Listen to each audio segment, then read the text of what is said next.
Muito boa noite. Eu escutei recentemente algo que aconteceu. Um colega meu chamado Amauri, ele contou numa ocasião uma história maravilhosa que acho que dá um ótimo start para o nosso shiur.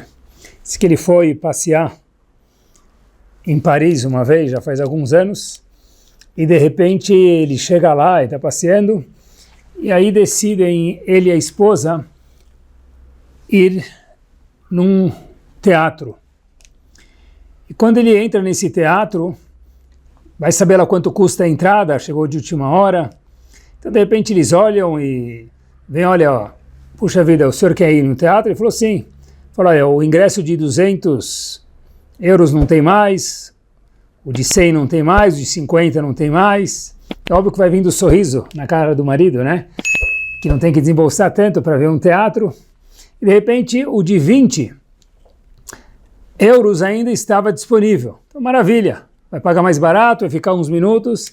De repente ele conta que ele vai subindo no teatro, sentando lá atrás, né, na plateia, vai subindo, uma vista assim espetacular.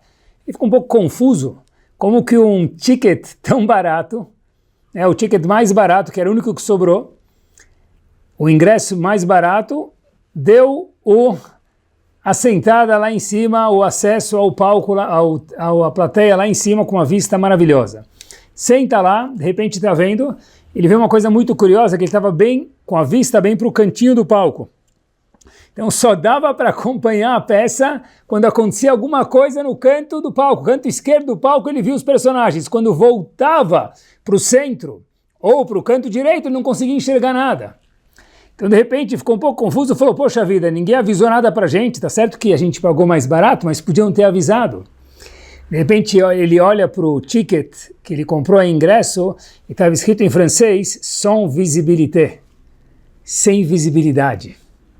Queridos, eu aprendi dessa história espetacular algo importantíssimo, que às vezes na vida a gente pode viver nesse mundo com saúde, Bezrat Hashem, 120 anos, mas sans visibilité, sem visibilidade, vendo só o cantinho da peça, só o cantinho da vida, só o cantinho do estudo de Torá, da sinagoga, do que for, da família, do dinheiro, do trabalho, da saúde. A grandeza é sentar num lugar no teatro onde a gente pode ver essa peça chamada vida de uma forma muito mais ampla, muito mais macro, muito mais completa.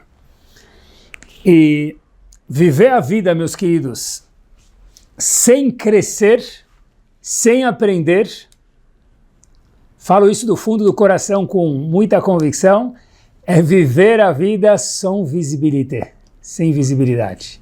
Viver de uma forma muito criança. Uma criança de 3 anos de idade vê de um jeito, de repente ele fica com 30, já teria que ver diferente, com 60 de uma outra forma. Então, o objetivo nosso é cada vez mais, queridos homens e mulheres, a pessoa ver a vida com uma visibilidade mais clara e mais ampla, e quanto mais a gente estuda, mais a gente cresce, mais a gente vê que a visibilidade anterior, ela era falha ante a visibilidade pessoal que a gente vê sobre tudo, sobre dinheiro, casamento, Torá, qualquer coisa. Para isso, a gente precisa crescer, e só se cresce através de usar o maior manual do mundo, que é o livro mais vendido no mundo, que é a Torá Kedoshá. Viver a vida sem estudar a Torá, me permitam, é viver a vida sans visibilité, é com visibilidade assim limitada demais. Vamos lá. Tópico de hoje, para aumentar nossa visibilidade, eu fiquei pensando nele talvez 8 ou 10 semanas, cozinhando o tópico para entender exatamente, tentar colocar no papel e falar para vocês, Bezrat Hashem, a gente aprender juntos aqui, algo que para mim me marcou muito. É o seguinte, vamos começar por aqui. Tem uma pergunta fortíssima numa das passagens do Humash. Sefer Bereshit, mais precisamente Parashat Toledot, a Torá conta para a gente que o segundo dos nossos avós, a gente sabe, o segundo dos nossos avós era Yitzhak, ele tinha 40 anos de idade quando ele casa com Rivka. Yitzhak, segundo os avós, Mabruk, casa Makelotam com Rivka, ele tinha 40 anos de idade. E eles não tiveram filhos, Yitzhak e Rivka. De repente, quando eles ficaram sem ter filhos, durante um grande período, Yitzhak e Rivka, a gente vê algo curiosíssimo, que está escrito que eles decidiram fazer o que todos os avós fizeram. E o que a gente faz também muitas vezes. Diz a Torá Kedoshá para a gente em Parashat Toledot, Vayetar, me perdoem, Yitzhak Lashem Nenochach Ishto, Yitzhak fez tefilá, mas quente, 220 volts, na frente da esposa dele, Rivka, que é a Karai, porque Rivka não tinha como ter filhos. Então, a debilitação de ter filhos, no caso, era de Rivka, física. Yitzhak fez tefilá, na frente da sua esposa, Vayetar Yitzhak Lashem Nenochach Ishto, Yitzhak fez tefilá na frente de sua esposa, Rivka, que é a Karai, porque ela era estéril. E termina o passuco dizendo, Vayeater Lo Hashem, e Hashem respondeu para ele. Óbvio que depois que Hashem respondeu para ele, o boletim final foi Mabruk, Mazal Tov, It's a boy. E aí quem nasceu? A gente sabe que nasceu Yaakov, lembrem que Yaakov foi o único dos avós, já que ele veio dessa tefilá, isso ajudou para a gente poder entender melhor, único dos avós, dos patriarcas, o terceiro e único, que teve todos os filhos tzadikim. Avraham teve Ishmael, Yitzhak teve Esav, e Yaakov, por sua vez, teve 12 tribos, e todos os filhos dele eram tzadikim. O que Chachamim chamam na linguagem de Chachamim, mitato shelema. Tudo perfeito. Agora, voltando, meus queridos, se a gente for ver, uma vez eu escutei algo curiosíssimo, entre parênteses, a gente fala que Yitzhak rezou na frente da sua esposa. E que tefilá que ele rezou? Não dá para saber, ele fez alguma tefilá power. Se a gente olhar no Sidur de Shabbat, já vale a gente olhar com cautela o próximo Shabbat, a gente fala Befi Esharim Titromam, o Sifte Tzadikim Tidbarach, o Blishon Hasidim Tidkadash, o Bkerev Kedoshim Tidhalal. Um pedaço que a gente fala em Shacharit de Shabbat, logo antes do Kadish, antes do Barechu. Nesse trecho, queridos, se a gente olhar no Sidur, nessas palavras que eu mencionei para vocês, aparece a palavra Yitzhak e Rivka, que formam as palavras que a gente mencionou agora na Tefilá, e depois, olhando para o Sidur, vocês vão constatar isso, que vale a pena olhar dentro isso. E por que está em duas fileiras? Porque Chachamim contam para a gente algo powerzíssimo, que foi essa Tefilá, Befi Esharim Titromam, Sifte Tzadikim Tidbarach, essa tefilá, por isso está escrito Yitzhak de uma coluna e Rivka do outro, porque está escrito que Yitzhak fez tefilá na frente da sua esposa. Não é à toa que essa tefilá de Shabbat, uau! Está escrito Yitzhak de um lado e Rivka do outro, olhem no Sidur. Duas colunas distintas na tefilá. Foi essa tefilá que ele fez. Quando eu vi isso, esse meu trecho da tefilá ficou diferente. Procurem a tradução disso, estudem, que foi essa tefilá que fez Rivka, que era estéril, ter um filho, no caso Yaakov, e no caso nós aqui, descendentes de alguma das 12 tribos. Going back, voltamos, queridos. O pasuk que a gente mencionou, que Hashem vayater lo Hashem. Hashem respondeu ele. E óbvio que o Rashi pergunta para a gente, por quê? Porque Hashem respondeu Yitzhak mais do que Rivka. Rivka rezou também de uma forma muito quente, porque, na verdade, o defeito físico de não poder ter filho estava com ela. Então, por que Hashem respondeu a tefilá de Yitzhak e não a de Rivka? Óbvio que o casal teve filhos, mas no mérito de quem? Dos dois. Mas qual foi o mérito jackpot? O dele, Yitzhak. Espera aí. Por quê? Então, Rashi responde o seguinte. She'en dome tfilat tzadik ben tzadik, a tefilá de um tzadik, filho de um tzadik, Yitzhak, filho de quem? De Avraham. Le tzadik ben Rasha, do caso de Rivka, que o pai dela era um Rasha, era um perverso. Então a tefilá dele, que fez o jackpot lá em cima, e aí conseguiram ir contra, vamos dizer, entre aspas, a natureza, ter um milagre de ter um filho, Yaakov. Por quê? Porque Yitzhak era filho de Avraham, Em contrapartida, Rivka era filha, pai dela era oitava classe. Pronto. Ele era dos maus. Então, por conseguinte, Yitzhak teve sua tefilá atendida e Rivka não. Apesar que, de novo, os dois acabaram tendo filhos, mas foi no mérito de quem? Especial, Vayater lo Hashem, para ele. Quem é ele? Yitzhak e não Rivka. A pergunta que pula do Rashi no Chumash, que eu acabei de ler para vocês, é o seguinte, um minuto. Yitzhak foi louvada logo um passuk antes, o passuk fala que Yitzhak era filha de Betuel, irmã de Lavan, quer dizer, era todo mundo na casa dela era do mal. E de repente, ainda assim, ela mudou o curso do mundo, através dela mudar a pessoa dela e ser a mãe, uma das imaot. Então, de repente, fica difícil de entender. Yitzhak era filho de um tzadik. Tá bom, o Rivka era maior ainda, porque Rivka teve contra a natureza dela, da família dela, para ela ser uma tzadek. Então, por que Hashem escutou a tefilá dele e não dela? Por que foi a tefilá dele que gerou o mérito, Yitzhak, e não dela? Pergunta muito difícil de entender. Tem muitas respostas bonitas, mas verdadeiras que entram no Chumash como uma luva, não é tão pachuta achar, não é tão fácil achar, mas tem uma resposta que Rav Dessler traz para a gente no livro dele, Michtav Milial, e traz uma resposta que ela não é bonita, ela é mais do que bonita, ela é verdadeira.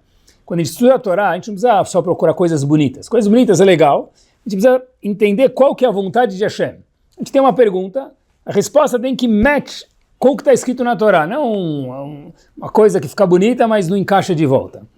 No caso, Rav Dessler traz algo monumental que encaixa como uma luva, meus queridos, e dá para ver que de verdade é isso que Hashem quis dizer.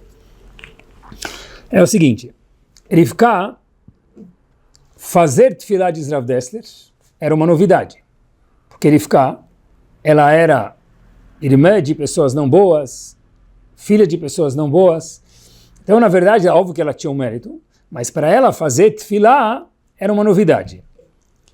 Era igual aquela pessoa que vai no Knis, talvez não igual, mas só para a gente poder ilustrar, óbvio, vai na sinagoga uma vez por ano em Yom Kippur. Ele chega lá e ele fala, uau, olha que mudou, pintaram o Aron HaKodesh, trocaram as cadeiras ou arrumaram alguma coisa nova na sinagoga. Ele entra lá e começa a observar e fica todo empolgado com alguma mudança que teve do ano passado para cá.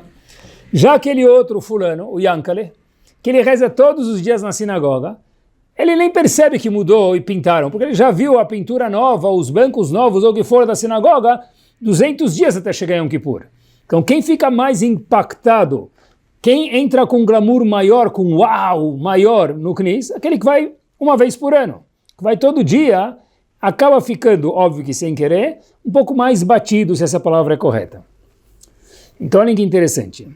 Yitzhak e Rivka, vamos dizer para os dois rezarem na intensidade 10, de 0 a 10. Que eles precisavam de um milagre para ter um filho, porque Rivka não podia ter filhos. Então, diz o Michtav Milial o seguinte, Yitzhak precisava de um esforço maior ou menor do que Rivka? Diz ele, claro que maior, porque ele rezava todos os dias. De novo, a gente nem tem noção do que era Yitzhak, mas, já que o grande tzadik, Rav Dessler, explicou isso para a gente pode aprender juntos. Já que Yitzhak, óbvio, na devida proporção de grande tzadik que ele era, ele precisava de um esforço muito maior do que Rivka para rezar a mesma intensidade no 10, para ganhar o milagre. Por quê? Porque Yitzhak rezava todos os dias, então estava mais acostumado.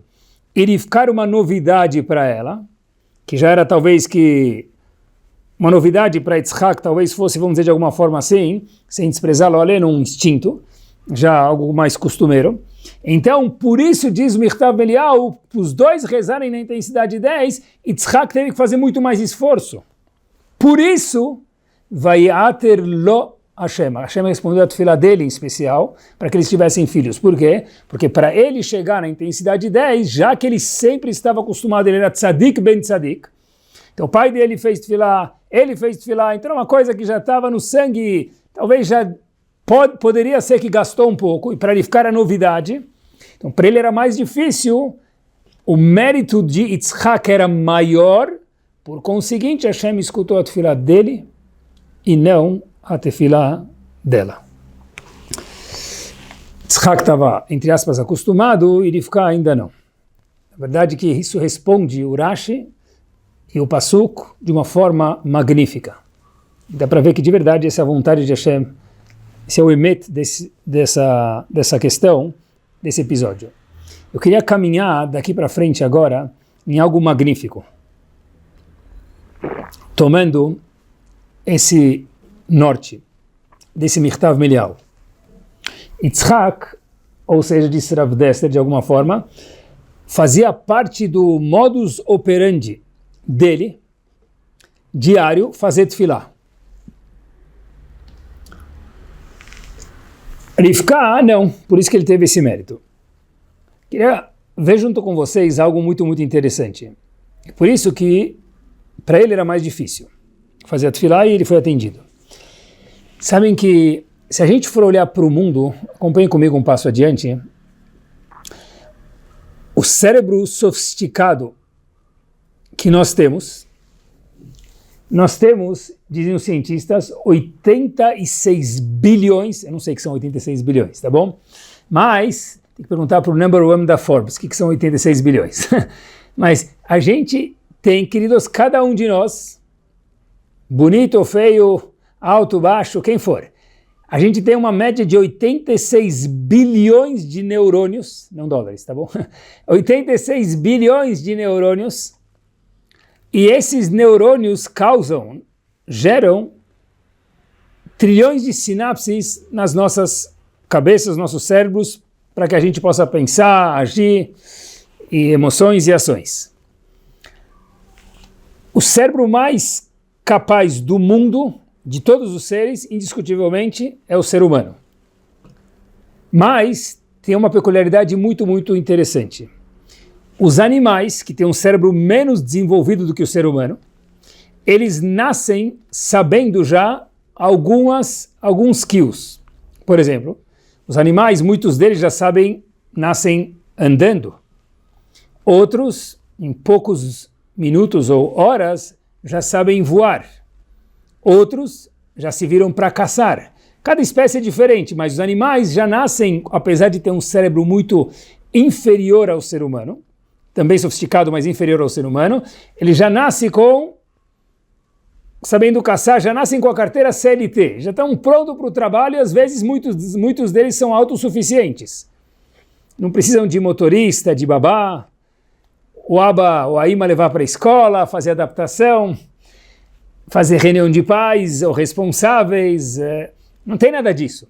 Já cai direto no chão, puf, do nascimento, na verdade já sai rodando, tocando a vida. Enquanto que o homem às vezes precisa de 10 anos de ajuda, 20, 30, a adolescência hoje vai até talvez 30 anos de idade, os pais vão ajudar os filhos para que ele possa andar sozinho. Já um animal não. Se a gente deixar, por exemplo, um bebê animal, sozinho ele vai se virar. Talvez demora um dia para ele poder se virar, 2. Já se a gente deixar um bebê, ser humano, sozinho, ele não sabe nem trocar fralda. Quanto menos falar, quanto menos andar, quanto menos comer, e a coisa demora até que ele possa casar e daí por diante.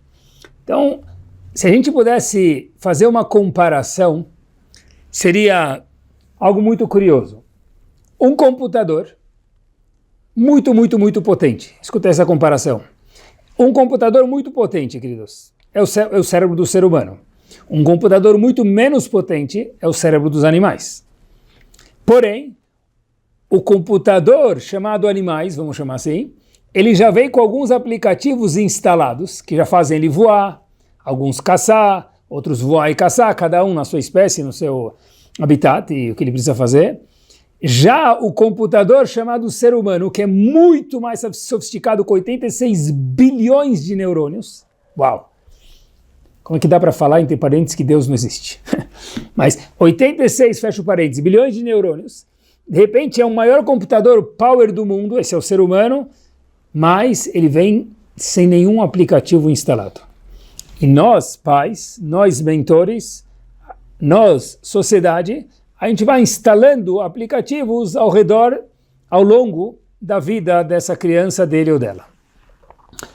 Ou seja, quando a gente olha para uma criança, queridos, que a gente diz que ela é mal educada ou bem educada, como o próprio nome diz, ele não nasceu assim. Porque o computador ser humano, que ele é gigante, ele veio sem nenhum aplicativo. A boa educação ou o contrário, isso foi instalado durante a vida. Pode ser com amigos, em casa, na escola, sei lá, whatever, mas não interessa agora. Mas o ponto todo é que isso foi instalado durante a jornada de vida da pessoa. Diferente da águia, que a águia nasceu com o instinto de voar, ela já sai voando e ralas, já nasceu com esse aplicativo, por exemplo, instalado no computador dela. Quando a gente vê, por exemplo, uma galinha bicando o chão, ela já nasce com esse instinto e já começa a procurar minhoca para ela se alimentar. Já nasceu com esse aplicativo. Nós, homens, somos, depois que eu comecei a preparar o shiur, lembrei de uma Mishnah em Pirkei Avot, que fala que a gente é como uma criança igual uma página branca. Exatamente isso que a ciência diz. Um link power. Cada um de nós é uma lousa, uma página branca. O que é uma página branca? Quanto vale? Depende. Se a gente assinar bilhões, ela vale bilhões. Se a gente assinar ela vale um. A gente decide o que colocar nessa lousa branca chamada ser humano. Diferente dos animais que já nascem com os aplicativos funcionando, que por um lado é ótimo, mas por outro lado tem a limitação máxima. O ser humano, ele tem uma folha que dá para preencher muito, muito, muito longa. Yitzhak se acostumou em fazer tefilá, e o challenge dele para rezar como ele ficar era muito maior, por isso que a tefilá dele foi aceita. Os animais nascem com funções já predestinadas. O homem, ele acaba se acostumando com algumas coisas. A gente decide, meus queridos, ficar feliz ou triste durante a vida. Quando eu digo feliz ou triste, óbvio que a gente oscila e é normal, porque nós somos seres humanos, ninguém é perfeito. A gente fala da maioria da vida da pessoa ficar satisfeito, mabsut, feliz, tranquilo, ou triste, carrancudo. A pessoa não nasce, isso é um hidush, ela não nasce reclamando. Mesmo quando ele chora, quando ele nasce, ele chora para poder abrir as narinas, etc. e tal, para ele poder, respirar, porque até agora é pelo cordão umbilical. Mas a pessoa não nasce reclamando, a pessoa não nasce crítico, e a pessoa também não nasce elogiando, e não nasce sorrindo. A pessoa nasce parve, computador de 86 bilhões de neurônios. Ele nasce sem nenhum aplicativo. Durante a vida a gente vai instalando o aplicativo reclamação, ou o aplicativo elogio, ou o aplicativo I am mabsut, eu estou tranquilex, merci beaucoup Hashem, por tudo que você me deu, ou quanto ainda falta, quando que você vai me dar Hashem, quantas tefilot eu preciso fazer para você me dar? Essas midot e muitas outras dependem de algo muito potente. Uma das ferramentas mais fortes que nós temos na nossa vida, que tudo depende do quê? Sei que de Hashem, tá certo, mas no nosso acesso tudo depende do quê, queridos? Do hábito da pessoa. Tudo depende do hábito da pessoa. A verdade é que o hábito pode ser a coisa mais maravilhosa e pode ser uma arma contra a pessoa. Se a gente for na loja de aplicativos, iOS e Android do ser humano, a Kadosh Baruch Hu made, e não precisa ficar atualizando, eles estão sempre prontos lá para a gente vai instalando cada uma das midot no nosso corpo. É algo magnífico, de verdade. A gente vai colocando às vezes a gente quer melhorar quando a gente cresce, a gente vive uma vida não só visibilité, como a gente mencionou no começo do shiur, com visibilidade, a gente vai crescendo, a gente vai deletando o aplicativo não bom e instalando o bom. A gente escolhe através do hábito colocar um ou deixar o outro e vice-versa. O ser humano vai se automodelando. E conforme isso a gente vai tendo um resultado. Olha que interessante, queridos. Se a gente instala através do nosso hábito, repito, que é, na verdade, tudo depende disso mesmo, através de agir, mesmo que no início, eu faço questão de dizer, talvez seja algo artificial, mas é assim que a gente funciona, até que depois vira natural. Toda música que a gente canta, a gente aprende uma música, a gente fica lendo ela, escuta ela uma vez, canta uma parte, até que de repente a pessoa está cantando a música no chuveiro, vira natural. Então tudo vai do artificial e de repente vira parte da gente. Se a gente instalar, por exemplo, o aplicativo Paciência dentro de cada um de nós, a gente escolhe ser mais paciente, quando o semáforo abrir, não buzinar direto. Se a gente instalar o aplicativo Ansiedade, século XXI, muito difícil, com todos os estímulos que a gente tem, o que acontece é, quando a gente instala o aplicativo Ansiedade, o que acontece? A gente decide ser mais ansioso e cada vez que aparece uma mensagem, alguma coisa, a gente tem que olhar a primeira coisa. A gente decide isso, ninguém fez com que a gente fosse assim. Se a gente instala o aplicativo, por exemplo, o Tefilá, o que quer dizer? A pessoa tem um challenge na vida dele e de repente ele vai lá e, primeira coisa, em vez de ligar para o gerente do banco, a primeira coisa, em vez da pessoa ir lá pedir para um amigo, ele vai fazer isso, claro, porque é parte do nosso estatuto, do nosso esforço, mas antes ele fala, olha, um minuto, sem Hashem de sociedade não vale. A pessoa vai lá e ele se acostuma, o hábito, a pedir primeiro para Hashem.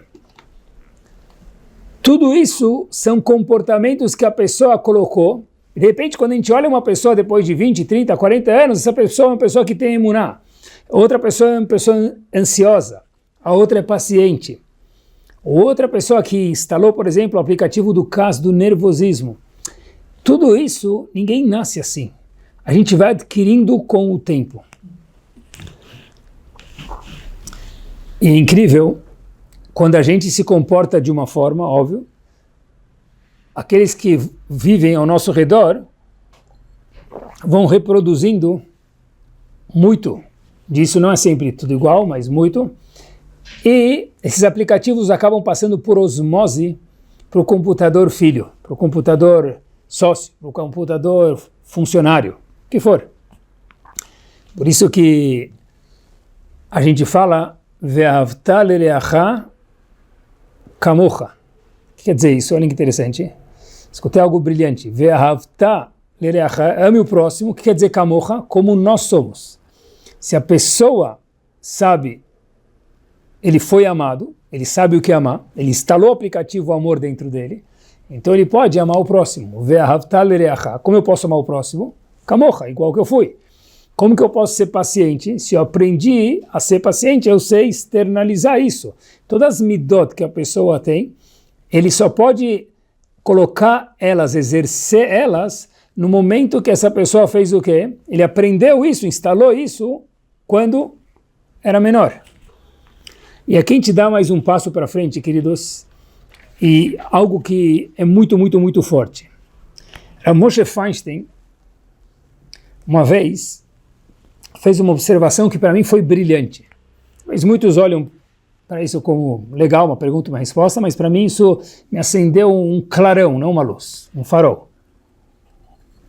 Uma vez alguém perguntou para Moshe Feinstein por que nós temos tantos taniot, tantos jejuns dentro do calendário judaico. Se a gente for olhar o calendário judaico, a gente vai notar que tem jejum, por exemplo, Tanit Esther, ok?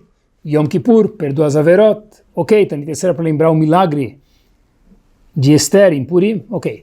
Mas os demais Taniot, todos os outros Taniot, têm algo em comum, um denominador comum. Yud Zayin Betamuz, Tisha B'Av, Asara B'Tevet, and so on. A gente tem muitos jejuns que têm um denominador em comum. Qual que é? A destruição do Bet HaMikdash.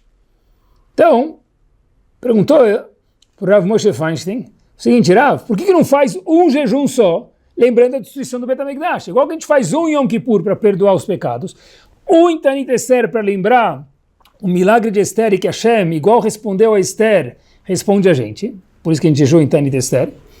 Então, por que não faz também um jejum para lembrar o Beit HaMikdash? Halas, por que precisa ter 3, 4, 5 jejuns que lembram a destruição do Beit HaMikdash? Pergunta maravilhosa, pergunta de quem pensa. O Moshe Feinstein respondeu algo que para mim foi uau, de verdade, um farol. O Moshe Feinstein é o seguinte, veio ensinar para a gente que na vida nada acontece de repente. Pessoal, olhem que forte. Nada acontece de repente, é um processo.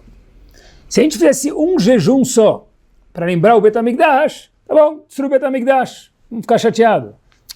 Chachamim, na sabedoria power que eles tinham, e tem, falaram o seguinte, olha, primeiro as muralhas foram quebradas, depois invadiram, depois o povo ainda não escutou o navio profeta e continuou se comportando igual, até que o Beit HaMikdash acabou chegando no top, que acabou a paciência de Hashem, o Beit HaMikdash foi destruído. Mas não foi da noite para o dia, foi um processo. Por isso que a gente tem alguns taniot, alguns jejuns, queridos, que todos têm a mesma finalidade de lembrar a destruição do Beit HaMikdash. Por quê? Para falar, olha, não foi daqui para lá, night and day. Não foi num clique, não foi no start do botãozinho que faz ligar o jet ski, ou a moto, ou o barco, ou o carro. Na verdade, foi um processo que demorou anos. E aqui vem um golaço. Eu aprendi um golaço dessa resposta do Moshe Feinstein. Que a pessoa, quando a gente vê ele com 20 anos, sorridente, de idade, por exemplo, ou 30, ou 15, o que for, a gente vê uma pessoa com tal idade carrancuda, ou tal idade delicada, ou com tal idade indelicada, isso na vida foi um processo. Não é só o Beit HaMikdash, tudo na vida é um processo. A única coisa que vai da noite para o dia é ganhar na Mega Sena, que eu não sei quem ganha e se ganha de verdade, porque nunca vi ninguém ganhar. Mas se alguém ganhou já, pois me liga me contar e vou ficar feliz pela pessoa também. Mas, talvez que ganhe também. Mas a ideia que tem aqui, na vida tudo é um processo. É uma questão de hábito, que é uma das maiores ferramentas que a gente tem, é o hábito. O hábito que a gente mencionou de Yitzhak foi um teste para ele sobrepassar isso e ficou glorificar, e por isso que a Hashem atendeu a tefilá dele, como a gente mencionou no começo. Mas, em contrapartida, o hábito é uma ferramenta muito forte também. O benefício do hábito é que quando a pessoa acaba se acostumando de uma forma, para ele já ficou fácil, ficou o que nós chamamos de natural ser assim. A gente já fica naquele formato quadrado, redondo, daí por diante. Referindo-se às midot. Quando a gente anda na rua e a gente vê alguém, e a gente olha para essa pessoa e já procura um defeito nele, a gente não fala isso, mas na nossa cabeça a gente conversa cada um consigo mesmo. Livros de psicologia falam para a gente centenas de vezes, talvez milhares por dia. Eu acostumo a olhar para alguém diferente de mim e falar, uau, ou não fala nada, porque não é da minha conta, não precisamos julgar todo mundo, ou falar, uau, Hashem Yevarech et Amo Bashalom, Rav Miller falava para, de repente, quando a gente vê um Yehudi pensar, ou falar mesmo, que Hashem abençoe essa pessoa, ou a gente pode decidir pensar alguma crítica, olha como ele é gordo, magro, bonito, feio, só porque eu não sou assim, então ele é diferente de mim. Tudo isso não acontece da noite para o dia, a gente chega a ser assim, a gente pode tirar esse aplicativo, mudar ele e colocar o aplicativo de Midot positivas que Hashem sabe que tem na loja de aplicativos de Hashem também. E olhem que interessante. Quando a gente olha alguém que precisa de reabilitação, e a palavra reabilitação pode ser em qualquer midá. Pode ser que às vezes a gente não julga ninguém, e de novo, cada caso é um caso, às vezes tem coisas corporais e hormonais, de repente uma pessoa fala, eu preciso fazer regime. Ele só precisou fazer regime, de novo, a gente não está julgando, a gente está aprendendo. Ele só precisou fazer regime porque se acostumou, por qualquer razão, que não é da nossa conta, a comer bastante, e agora precisa do regime. Espera aí, esse custo de se esforçar para fazer o regime, ou tomar remédio, ou o que for, não precisava ter chegado até aqui se não fosse o hábito. Essa é a força do hábito. Tomar tal remédio, ir para tal terapia. Chokhmah bagoim tamin, psicologia maravilhosa. Mas muitas vezes eu não precisava ficar addicted a fumar, a beber, a me comportar assim, para ir parar em tal terapia. Por quê? Porque a gente vai decidindo acoplar nas nossas vidas aplicativos bons, ou às vezes não bons, e para isso às vezes a gente consegue ir sozinho, a gente precisa de ajuda para tirar esses aplicativos. Mas de novo, pessoal, olhem a força do hábito. Às vezes a gente acaba caindo num buraco. Eu fiquei assim. Habibi, ninguém ficou assim. É um processo, como disse Rav Moshe Feinstein, em relação ao Bet HaMikdash. Às vezes, o capítulo desse ano, dele ou dela, não precisava chegar a ser isso. A verdade é que a gente chegou a ser assim, a fulano ou fulana chegou a ser assim porque acabou vindo como um hábito. Eu bebo todos os dias, agora eu preciso de ajuda, eu não bebo, mas vamos dizer uma pessoa, eu bebo todos os dias e agora eu preciso de ajuda para sair dessa. Eu fumo todos os dias, e agora eu preciso de ajuda para sair dessa. Ninguém nasceu bebendo, ninguém nasceu fumando. Se a pessoa puder parar de hoje em diante, fazer escolhas saudáveis devagarzinho, a pessoa está mudando o hábito dela e automaticamente muitas das coisas que outros precisam, ela nunca vai precisar. Isso é chamado saúde de verdade. É procurar midot, hábitos bons, porque tudo depende do hábito. E obviamente um hábito bom, melhor coisa do mundo. Às vezes, até a comunidade paga por isso, queridos. Olha que interessante. Pode ser monetariamente para ajudar fulano que precisa agora de ajuda. Só chegou a precisar de ajuda porque se comportou muitas vezes assim. De novo, não é da nossa conta o porquê. Mas a gente está falando cada um para si mesmo. Todos os hábitos não bons que a gente vai colocando dentro da gente é exatamente igual uma loja de aplicativos de celular que a gente entende muito bem. O pessoal colocou lá, mesmo que o aplicativo não está em uso, ele clica uma vez por mês, mas está lá. Se ele nem tivesse lá, e fosse um aplicativo não bom, não faria mal. Usa uma vez, duas, três, daqui a pouco ele está lá o dia inteiro mexendo naquilo. As nossas midot são a mesma coisa. Boas, ou lo aleno, não boas. E a novidade é que o hábito que gera a gente criar isso, porque cada um de nós nasce como uma folha branca, um computador sem aplicativos, como a gente mencionou antes. Mas por outro lado, a pessoa sempre pode deletar alguns aplicativos dele próprio devagarzinho e colocar novos. Como? Através de se comportar de tal forma. As nossas escolhas, os nossos atos geram hábitos. Pode até pensar, não é só atos também. A gente acaba ficando dessa forma. E olha que interessante. Eu pensei em alguns exemplos aqui, para deixar mais in touch com a gente o shiur, é o seguinte. A pessoa fala, eu preciso sair e jantar fora 2 vezes por semana. Estou pegando números aleatórios e de novo. Por que a pessoa precisa sair e jantar fora 2 vezes por semana? Talvez ele trabalha com isso, ele é dono de um restaurante, ou talvez ele faz encontros, é óbvio que ele precisa, mas se é para o hobby dele, ninguém precisa sair 2 vezes. Eu me acostumei para atingir a minha estabilidade emocional, sair 2 vezes por semana. Mas de novo, isso é uma escolha minha que eu fiz. Talvez sair 2 vezes por semana não vai atrapalhar ninguém. Então, se a pessoa tem condições e tempo, claro que não. E por que não? Estou mostrando com que tudo na vida é uma questão de hábito. Por exemplo, eu preciso viajar para fora do país tantas vezes por ano. Agora preste atenção. Se eu não viajar, vamos pegar um número aleatório, 2 vezes por ano para fora do país, tá bom? Qualquer número que for. O pessoal fala, o sentido está faltando, não atingiu minha satisfação de lazer, de prazer, de entretenimento. Mas agora, peraí, quem determinou esses 2 vezes por ano?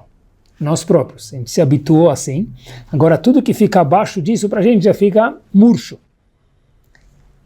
Agora, preste atenção. Tem gente que vai para a piscina do prédio e está feliz. E tem gente que vai para o Caribe e não curte. Isso não depende de quantas vezes a pessoa viaja. Mas agora, para aquela pessoa que está acostumada a viajar todo ano 2 vezes, por exemplo, viajar uma é um low life. Então, tudo na vida é uma questão de costume e hábito. E daqui acende a luzinha, cuidado com que hábitos a gente se acostuma, porque depois para se desvincular disso pode ficar difícil. E a gente fica addicted para esses hábitos. Tem hábitos maravilhosos. Fazer ginástica é um hábito bom. Comer saudável é um hábito bom. Ser feliz é um hábito bom. Ir para o Beit HaKnesset todo dia também é um hábito bom. Tudo isso são coisas que a pessoa tem que se acostumar também. A pessoas às vezes falam, eu preciso trocar de carro a cada tantos anos. Preciso de reformar minha casa a cada tantos anos. A palavra preciso, da onde ela veio? De alguns hábitos, de algumas vezes que a pessoa fez isso virou parte do hábito dele, agora acabou, isso aqui é como se fosse um dedo meu, sem isso eu não consigo viver.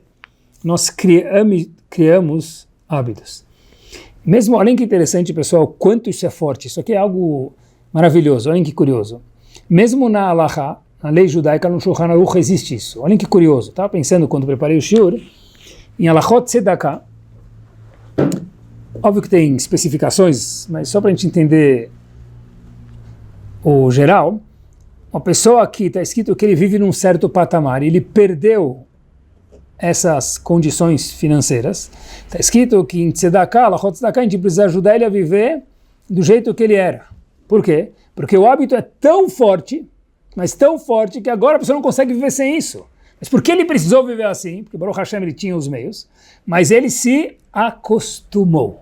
Quer dizer, olha, enquanto a Halakha faz isso virar parte, é mais um dos dedos do ser humano. Quando a gente pega um hábito, é que a gente fala às vezes sem querer isso, en passant. Mas se a pessoa parasse e falasse, Modeh ani lefanecha melech hai vekayam. Uau, Hashem. Fala em português, pronto, Hashem. Muito obrigado, junto com Modeh ani, né? Para não falar para falar Modeh ani, a gente tem que falar Modeh ani. Mas fala, Hashem, uau, que bom que eu acordei hoje. Canta uma música quando acorda. Se a pessoa se acostuma assim, ele fica feliz, e o que acontece? Ele se acostumou a ser uma pessoa feliz. A pessoa que se acostuma a acordar, por exemplo, de manhã, outro exemplo que eu pensei aqui, anotei, para mim mesmo, a pessoa acostuma a acordar de manhã e fala, hoje é segunda-feira. Mais uma semana inteira pela frente. Tá certo que tem mais uma semana, são 5 dias de trabalho, é verdade, quando não tem feriado. Mas, o que acontece? A gente escolhe olhar, são 5 dias de trabalho ou são 5 dias de crescimento. Então, estamos com saúde, Baruch Hashem, vamos para frente. A pessoa escolhe, quando toca o alarme, desligar ele mais 20 vezes, ou levantar, dar um pulo da cama. Mas, poxa vida, como fulano, alguns têm predisposição para uma ou para outra, mas tudo na vida com hábito a gente acaba mudando. Então aquela pessoa que ela é muito preguiçosa, ela pode gerar uma mudança e daqui a um tempo essa pessoa tocou o alarme, ela pula como um passarinho feliz da cama. Isso tudo depende dos nossos hábitos. Pessoal, gigante. Se a gente escolher um hábito hoje, começar a, de forma constante, agir assim, daqui a pouco esse aplicativo se instalou dentro do nosso computador de 86 bilhões de neurônios e virou parte da gente, acabou, é natural, virou mais um dos nossos dedos.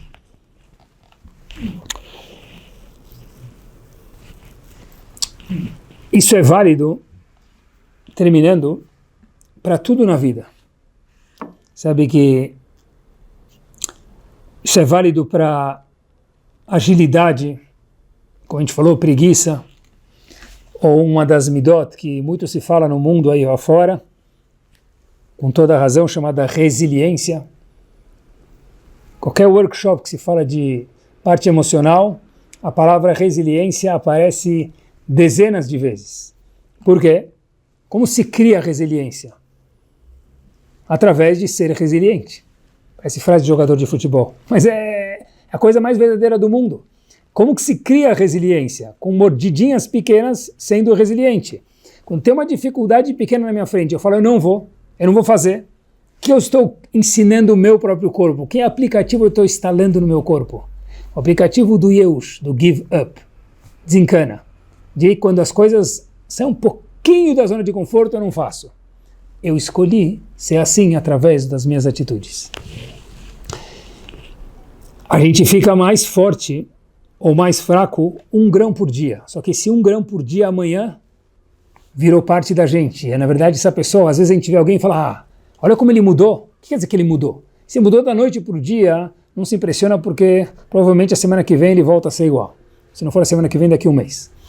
Quando a pessoa muda de forma gradativa, agora aquele aplicativo chamado paciência, sorriso, empatia, ir no Beit HaKnesset rezar, não rezar em casa, rezar com minyan, e virou parte. Uma pessoa que reza todos os dias no Beit HaKnesset, por exemplo, ele quando não vai um dia, para ele sente, está faltando alguma coisa. O outro que nunca vai, não sente isso. Por quê? É o hábito. O hábito faz com que isso vire a nossa natureza. E pessoal, olhem que maravilhoso. A pessoa pode inserir dentro do corpo dele coisas maravilhosas e vira tudo um hábito. Ser feliz, sorrir para as pessoas, rir de uma piada sem graça do amigo para deixar o amigo bem. Tudo isso a gente vai aprendendo no dia a dia. E óbvio que a gente oscila, às vezes a gente erra, faz parte. Mas o Hidush é que via o hábito a gente pode instalar aplicativos no nosso eu e virar uma pessoa maravilhosa com o tempo. E com isso eu termino. Eu vi uma coisa espetacular, que a maior feira do mundo que teve, de inovação, chamado SXSW, teve o painel mais famoso dentro dessa feira. Qual era o painel mais famoso nessa feira? Feira laica, nada de judaica. Não se preocupe. Então, qual o painel mais famoso que teve nessa feira? E com isso a gente conclui, queridos. Maior feira de inovação do mundo. Escrito o seguinte: quem entende de pessoas sai na frente. Se a gente entender de nós mesmos, fiquei pensando comigo, a gente entende de pessoas também. Saber se relacionar com pessoas, isso tudo é uma questão de hábito. Quem entende de pessoas, maior feira de inovação do mundo, o painel mais famoso dentro dessa feira, quem entende de pessoas sai na frente. Lembrem, a maior ferramenta que tem é tudo depende de uma coisa. Óbvio, Kadosh Baruch Hu, mas tudo depende de uma midah, vamos falar assim, do hábito. Com o hábito, a gente vai escrevendo o nosso computador, inserindo os aplicativos que a gente quer, que a Hashem quer, cada vez aprimorando, e aí sim, a gente pode ver uma vida avec visibilité, com visibilidade e nunca sans visibilité, sem visibilidade. Semana magnífica para cada um de nós.